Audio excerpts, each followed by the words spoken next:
La loi de la nature est trop simple. Vous ne récoltez que ce que vous avez semé. Autrement dit, vous ne pouvez jamais récolter sans avoir semé. Alors d'autres personnes appellent ça le karma. Je ne suis pas trop fan du terme karma, mais ce que je sais, c'est qu'il y a une loi biblique qui a été établie par Dieu. La loi des semoirs. Vous semez et vous récoltez. Donc tout ce que vous faites à l'autre, ça vous revient 2 fois plus que ce que vous avez fait à l'autre. Vous donnez, vous recevez. Vous êtes poli aux gens, les gens seront 2000 fois, 2 fois plus polis envers vous. Tu ne respectes pas les autres, on ne te respecte pas. Tu ne sais pas comment prendre soin des autres, on ne sait pas prendre soin de toi. Tu ne tolères pas les gens, on ne te tolère pas. Tu ne prends pas les gens avec valeur ou tu ne considères personne, on ne te considère pas. Cependant, avec moi aujourd'hui, nous allons essayer de décortiquer cette loi biblique. Essayons d'abord de comprendre qu'est-ce qu'il y a derrière cette loi. Comment l'utiliser pour arriver à recevoir des résultats positifs dans nos vies, parce que l'idée, c'est de se développer en soi positivement et de se développer personnellement, avoir une philosophie nouvelle qui peut t'aider à affronter la vie d'une manière ou d'une autre. Cependant, quelqu'un qui m'appelle, qui me dit « Non, Billy, je souffre trop. Mon homme me fait souffrir. Je l'aime de tout mon cœur, mais apparemment c'est comme si il ne me valorise pas. Il me néglige. Je peux l'appeler, il fait comme s'il ne m'écoute pas. Il fait comme s'il ne me voit pas. » Cependant, un homme qui me dit « Non, Billy, en fait, tu peux m'aider, mon vieux. Là, ma meuf, je ne sais pas qu'est-ce qui ne va pas. Je l'aime de tout mon cœur, mais elle me fait semblant comme si je n'existais pas. Elle ne sait pas comment m'appeler. Elle ne sait même pas comment me laisser un petit message le matin. Hein, je dis c'est très intéressant et très épanouissant.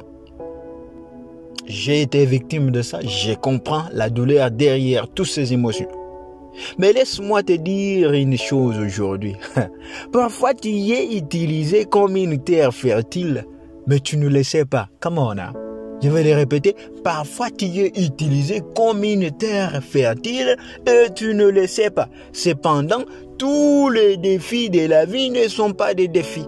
Il y a d'autres qui sont des leçons. Donc, Dieu se dit pour que je puisse punir cette fille de moi, ou pour que je puisse punir cet homme, il doit passer dans la vie d'une femme quelconque. Pour que je puisse enseigner cette femme, elle doit passer dans la vie d'un homme quelconque pour qu'elle puisse savoir c'est quoi la vie. Là c'est intéressant. Hein? Parce que vous tous, vous êtes les enfants de Dieu et Dieu se dit, quelqu'un doit s'aimer dans la vie de l'autre, positivement ou négativement, pour que je puisse venir et leur bénir. Oh, come on now. Personne ne peut gagner ou personne ne peut être puni sans l'aide de l'autre.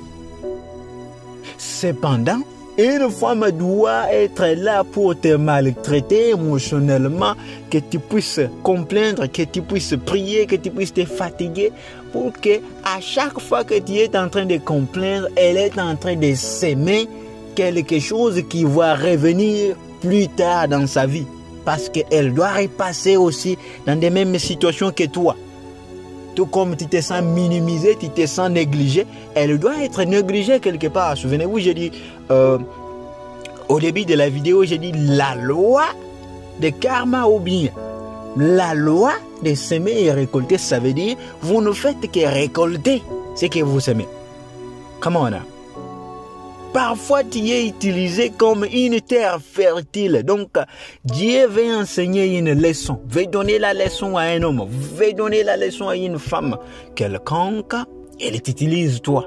Et la fertilité, qu'est-ce? C'est quand tu gémis, quand ton cœur est brisé. C'est quand tu regrettes. Pourquoi moi? Qu'est-ce que j'ai fait pour mériter ça? Mais je l'aime de tout mon cœur. Je ne veux pas quelque chose de mal. J'ai juste envie que la personne soit là avec moi. C'est la fertilité. La personne est en train de s'aimer. Le gémissement, qu'est-ce que c'est? Quand tu sembles ne pas avoir d'autre choix que de poursuivre la même personne. Tu te dis non, je ne pense pas que non, la personne n'est pas mienne. Tu poursuis la personne et d'un De plus en plus, tu poursuis la personne, de plus en plus, ton cœur est brisé, de plus en plus, la personne inconsciemment emmagasinant une punition future qui va rentrer dans sa vie. Elle ne sait pas ou la personne ne sait pas. Très intéressant et it's very deep. C'est profond. La fertilité, qu'est-ce que c'est? La fertilité, c'est ne pas vouloir baisser ses mains ou lâcher la prise. Et de plus en plus, tu es brisé et fatigué. Tu lâches la prise aussi petit à petit. La récolte commence maintenant à être préparée dans leur vie ou dans la vie de la personne qui t'a maltraité, dans la vie de la personne qui ne veut pas de toi, dans la vie de la personne à qui tu as donné l'amour mais tu sens que non, la personne ne t'aime pas. N'as-tu pas déjà constaté qu'après ton départ dans leur vie, tout ne marche pas? Tu étais la copine d'un homme quelconque, mais cependant, toi, la femme, tu te décides, tu dis non, je suis fatigué, je suis au bout, je dois quitter maintenant, tu quittes, tout ne marche pas dans la vie de l'homme comme ça marchait quand bien même tu étais là et que l'homme ne te prenait pas en voilère. As-tu déjà remarqué quelque chose pareil?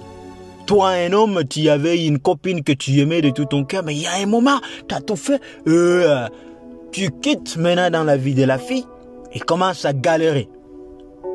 T'as jamais remarqué ça? Ce n'est pas pour dire que tu souhaites le mal pour ton frère ou ta sœur, mais c'est une loi inscrite par Dieu. Naturellement, ça doit se passer ainsi. Et Dieu, comme il est, comme j'aime bien le livre de la Bible parce qu'elle est intéressante, il y a tout. Dieu reste toujours derrière sa parole. Pour te dire quoi? Les défis peuvent être une bénédiction dans ta vie, tout comme un malheur dans la vie de l'autre personne. Tu te dis, mais comment expliquer, Billy? C'est simple. Les défis peuvent être une augmentation de la sagesse dans votre vie. Bien sûr, si vous êtes sage pour comprendre la leçon que la vie vous apprend. La leçon que tous ces problèmes qui sont devant vous apprend. Avec moi, 4 clés pour comprendre la leçon qui est devant toi. Voici quelques questions dont tu dois te poser. Quand il y a un problème qui se passe, quand il y a ta relation qui ne marche pas, quand il y a tes business qui ne marchent pas. Question numéro 1, qu'est-ce qui a fait que cela soit ainsi? Tu dois te poser cette question, frère. Qu'est-ce qui a fait que cela soit ainsi? Et quand tu trouves le pourquoi, tu écris ça quelque part. Numéro 2, comment dois-je réagir? Ou comment était ma réaction au problème? Il y a un écrivain anglais qui a dit que ce n'est pas la grandeur qu'a le problème devant toi, c'est la réaction que tu donnes devant ces problèmes qui te détruisent émotionnellement, qui te tuent.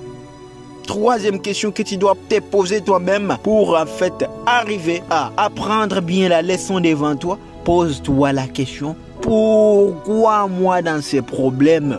Cependant qu'il y a beaucoup de monde, il y a beaucoup de gens qui doivent passer dans des situations. Pourquoi moi? Pourquoi toi? Voilà. Et quatrième question, quelle est la leçon que Dieu veut que je puisse apprendre? Demande-toi. C'est quoi la leçon que Dieu veut m'apprendre dans tout ça? Tu dois avoir déjà une conclusion et tout comprendre sur le sujet. Dès que tu comprends les pourquoi et tu as des réponses à toutes ces questions, tu n'as pas le temps de t'en plaindre. Tu es calme maintenant. Et qu'est-ce qu'il y a? Tu développes une maturité émotionnelle, qui veut dire une croissance émotionnelle.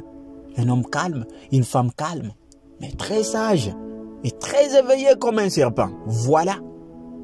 Et quand tu arrives maintenant à développer cette compréhension-là de la vie, tout est différent des autres. Ta façon ou ta manière de comprendre les choses se diffère des autres. Voilà ce que j'appelle développer une philosophie qui t'appartient.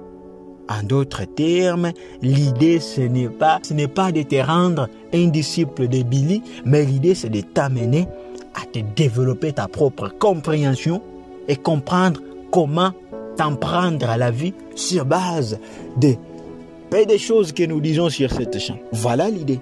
Cependant, j'ai dit, l'art de jouer en ne jouant pas. C'est une philosophie de Bruce Lee que j'aime bien. Vous devez savoir être comme l'eau, être flexible, à vous adapter à tout ce qu'il y a comme problème.